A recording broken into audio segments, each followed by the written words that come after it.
check because you should. Check because you must, but never check because you can.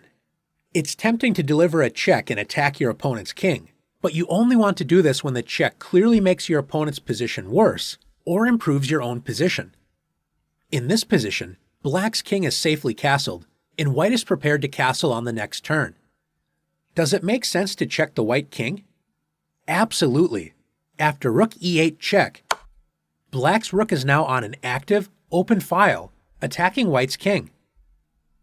In order to not lose material, white's king must move.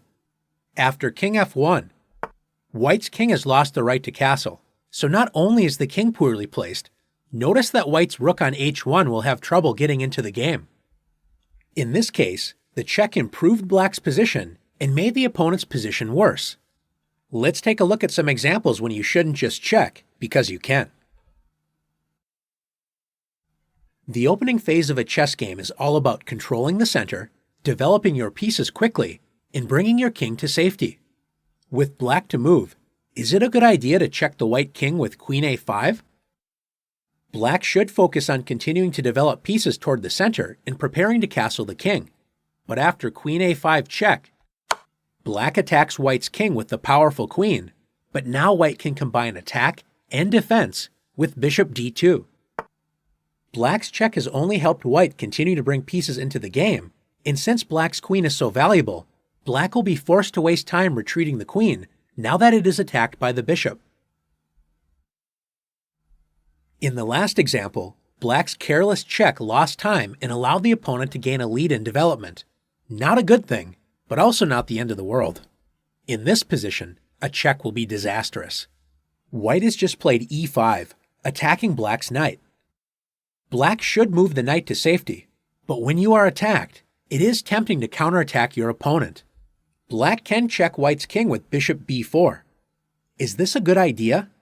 After bishop b4 check, if white blocks the check with a piece, such as the knight or the bishop, black can trade the bishop for that piece and will be just fine. Can you find a stronger way to block the check for white? If you found c3, great job.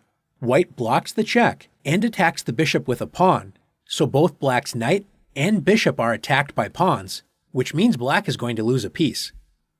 As we can see, playing a check without a clear plan can make a difficult situation much worse. Let's take a look at one more example together. In this position, white's bishop on d3 and queen on c2 are lined up and pointing at the h7 square. White can check black's king with bishop h7. Is this a good idea? Remember, only check your opponent if it makes their position worse or your position better.